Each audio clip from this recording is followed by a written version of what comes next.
நீங்க நம்ப மாட்டீங்க, என்னுடைய கை, இந்த கை காலு தொடை இடுப்பு எல்லாம் நொறுங்கி போயிடுச்சு. என்கிட்ட 13 ஜாயிண்ட் இருக்கு. என்னுடைய கால்ல தொடையில இடுப்புல எல்லாத்தையும் ஃபுல்லா ஸ்க்ரூ நட்டுல தான் நினைக்கிறேன். உடங்கி போய் கிடந்த ஆஸ்பத்திரியில 6 மாசம். ஒரு தவறு செய்யாம என் மேல இப்படி வந்து மோதிட்டானு அவ்வளவு கோவம். நான் இன்னைக்கும் என்னுடைய பாக்கெட்ல என் மனைவி படத்தை வைக்கல, எப்பவும் அவருடைய வாத்தியார் படத்தை தான் அதுக்குள்ள வச்சிருக்கேன்.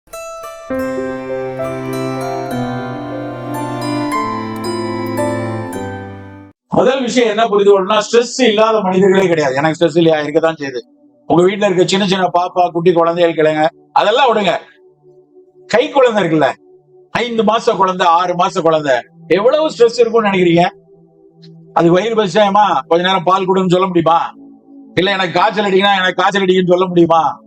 மொழி கிடையாது. ஆனால் நமக்கு இருக்கிற அதே பசி, அதே அவதி, அதே வலி அந்த பாப்பாக்கு உண்டு இல்ல, அது ஸ்ட்ரெஸ் தானே.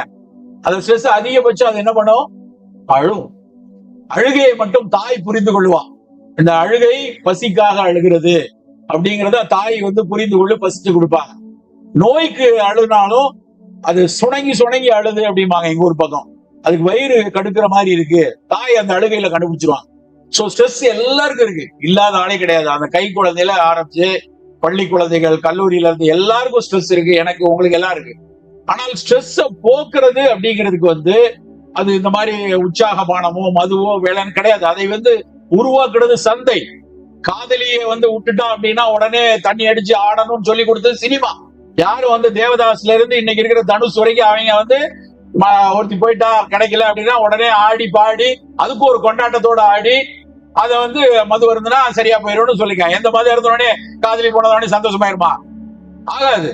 சோ மதுவை துக்கத்திற்கும் துயரத்திற்குமான மருந்து என மாற்றியது சந்தையே தவிர மருத்துவம் கிடையாது. நல்லா புரிஞ்சுக்கணும், சந்தை தான் அது. ஏன்னா இன்னைக்கு வந்து அது இருக்கக்கூடிய பல ஆயிரம் கோடி பணம் வந்து மறுபடி நம்மளை குடிக்க வச்சுட்டே இருக்கு. நீங்க நிறைய நேரம் யோசிச்சு பாருங்க, சினிமால வந்து போடுறான் படம் போட முன்னாடி புகை பிடிக்காதீர்கள், புகை உங்களை கொல்லும் போடுறல்ல, அதுக்கு கீழே என்ன போடுறான்? மது அருந்துவது உடல் நலத்துக்கு கேடானது. ஏன் மது அருந்துவது உடலை கொல்லும்னு போட மாட்டான். என் மது இருந்தது கொள்ளாதா, சாத்தவங்களை பார்க்கலையா நம்ம?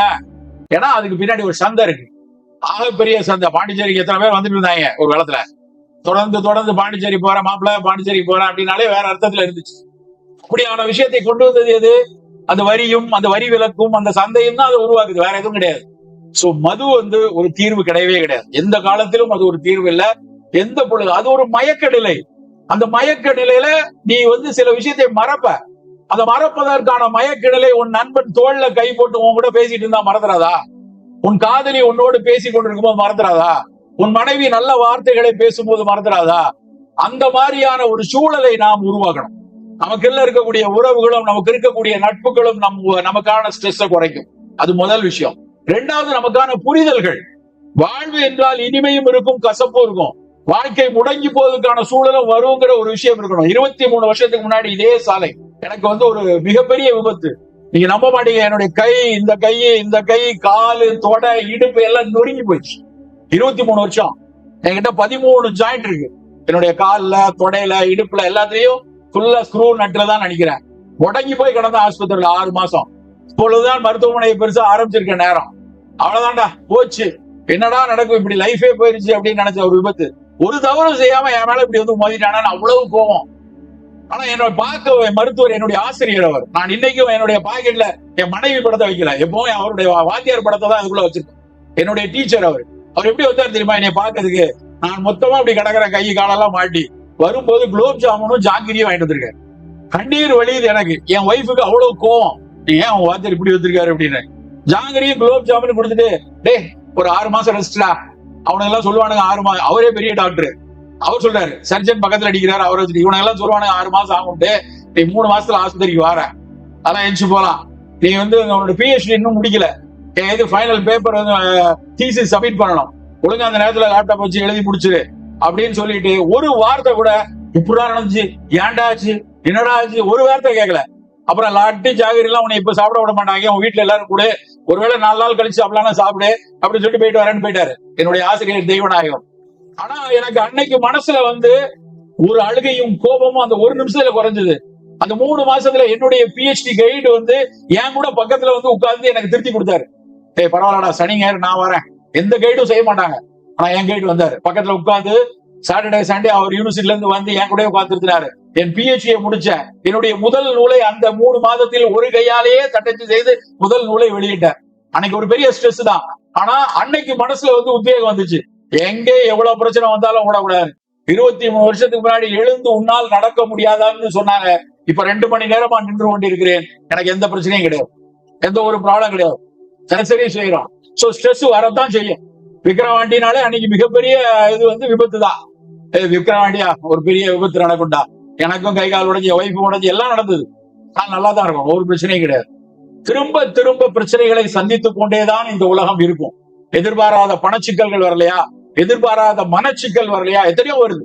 ஆனால் அதை மீறி ஜெயிக்கணுங்கிறத பிலாசபிக்கலா ஸ்ட்ரென்தன் ஆகிற அளவுக்கு நமக்கு நல்ல நண்பர்கள், எனக்கு நண்பர்கள் தான். எனக்கு என்னுடைய நண்பர்கள் என்னை அப்படியே எல்லா இடத்துலயும் கட்டி பிடிச்சி தட்டி கொடுத்து கொண்டு. என்னுடைய ஆசிரியர்கள் மிகச்சிறந்த ஆசிரியர்கள் இன்னைக்கு வரைக்கும். எப்பொழுதுமே 55 வயசுல எனக்கு ஆசிரியர்கள், எனக்கு இன்னைக்கும் ஆசிரியர்கள் இருக்காங்க. நான் சாமி படம் மாதிரி அவங்களதான் கும்பிடுவேன். அவர்கள் சொல்லலைன்னா அந்த மொழி கிடையாது, அவர்கள் சொல்லலைன்னா அந்த தமிழ் கிடையாது. அத்தனையும் கற்றுக் கொடுத்தது. சோ ஸ்ட்ரெஸ்ஸ மேனேஜ் பண்ணணும்னா அதுக்கு நமக்கு எத்தனையோ வழி இருக்கு. நல்ல புத்தகம், நல்ல பாடல். ஒரு இளையராஜா பாட்டு கேட்டா போயிடாதா? எவ்வளவு பெரிய பிரச்சனை. நேத்து ராத்திரி, நம்ப மாட்டீங்க, நேத்து ராத்திரி 11 மணிக்கு நானும் என் நண்பருடைய மகள், அவ்வளவு ஒரு மருத்துவர், அவ்வளவு வந்திருக்கா, என்னுடைய மனைவி எல்லாரும் உட்கார்ந்து இருக்கும் போது என்ன பாட்டு கேட்டா தெரியுமா? ஒரு ஆந்தாலஜி ஒண்ணு வந்துச்சு இந்த கோவிட் சமயத்துல. அதுல வந்து ஒரு பாடல், பாம்பே ஜெயஸ்ரீ பாட்டு நீங்க கேளுங்க. போய் ஒரு அந்த பாடல் ஒண்ணு, கதை MS புத்தம்புது காலையில உள்ள ஒரு பாட்டு, ஒரு ஜஸ்ட் ஒரு 20 நிமிட பாட்டு. அப்படியே ஓரத்துல கண்ணீர் வந்துருச்சு எனக்கு. அதுல வந்து அந்த ஒரு பாடலை கேட்கும் போது இருக்கிற ஸ்ட்ரெஸ் எல்லாம் குறைஞ்சிருச்சு. ரொம்ப கொஞ்சம் மதுரை சோமோட மருதமலை முருகா பாட்ட கேட்பேன், ஸ்ட்ரெஸ் குறையும். ஒவ்வொருத்தருக்கும் ஒவ்வொரு மாதிரி. ஒரு நல்ல புத்தகம், நல்ல பாடல், எத்தனையோ விஷயம் இருக்கு. ஸ்ட்ரெஸ் மேனேஜ் பண்றக்கூடிய ஆர்ட்ட கடைசி மூச்சு வரைக்கும் வச்சுக்கணும். 75 சாகலாம், 55 சாகலாம், 80 எப்போனாலும் செத்து போகலாம். அது பிரச்சனை. மனிதனா இருந்தா சாவு வரதான் செய்யும். ஆனா அது வரைக்கும் நம்ம மேனேஜ் பண்றதுக்கான எபிலிட்டியை வைத்துக்கணும். இது முதல். உணவு அப்படிங்கிற அடிப்படையில ஸ்ட்ரெஸ் மேனேஜ் பண்ணக்கூடிய மிகச்சிறந்த உணவுகள் பழங்கள் மட்டும்தான். இந்த பெஸ்ட் வந்து மாதுளை, 2வது வாழைப்பழம். செரட்டோனின் அப்படிங்கிறது மூளையில இருக்கக்கூடிய மகிழ்விப்பை தரக்கூடிய ஒரு ஹார்மோன் சுரப்பு. அந்த செரட்டோனினை லிபரேட் பண்ண 2 பழம் மாதுளையும் வாழைப்பழம் தான். நம்ம பல பேர் வாழைப்பழத்தை வந்து பிள்ளையாருக்கு 10 ஸ்டாண்டா மட்டும் தான் வச்சிருக்கோம். ஏன்னா வாழைப்பழத்தை பார்த்தாலே ரொம்ப ஒரு அலட்சியம், அதெல்லாம் என்னடா பழம் அப்படின்னு. நான் முந்தா நேத்து வந்து தமிழ்நாடு அக்ரிகல்ச்சர் ஃபெஸ்ட், ஒரு மிகப்பெரிய ஃபெஸ்ட் நந்தபாக்கத்தில் நடந்துச்சு. நான் ஒரு கெஸ்டா போயிருந்தேன். அவ்வளவு பெரிய வாழை ஆராய்ச்சி நிலையம், கிட்டத்தட்ட 150 வகை, 550 வகை இருக்கான். ஆனா 150 வாழைப்பழத்தை வைத்திருக்காங்க. நாகர்கோயில்கார் சார், போலப்பன் சார், அவருக்கு தெரிய மட்டின்னு ஒரு பழம் உண்டு. தோவாழைங்கிற ஊர்ல மட்டி பழம் வச்சிருப்பான். நேத்துதான் நான் பார்த்தேன், சன்ன செந்தட்டின்னு சிவப்பு கலர்ல அந்த பழம் இருக்கு. சன்ன செந்தட்டின்னு முட்டு ஒரு பழம் நம்ம பார்த்துருப்போமா? செவ்வாழை முட்டு விரல் சைஸ்ல ஒரு பழம். அது நாகர்கோயில மட்டும்தான் கிடைக்கும்னு போட்டு வச்சிருக்கான். அவ்வளவு பழம். வாழைப்பழம் மனதை மகிழ்விக்கக்கூடிய, இறைவனுக்கு அன்னைக்கு படைத்ததுக்கு காரணமோ, இரவில் பழத்தை கொண்டு போன வாழைப்பழத்தை கொண்டு போனதுக்கு காரணமும் மன மகிழ்ச்சிக்காக தான். சோ மனம் மகிழணும்னா வாழைப்பழத்தை எடுத்துக்கொள்ளுங்க, மாதுளம்பழம் எடுத்துக்கொள்ளுங்க. பழங்கள், எல்லா பழங்களும் எதுல எல்லாம் நிறமிச்சத்து இருக்கோ அந்த பழங்கள் எல்லாம் நல்லது.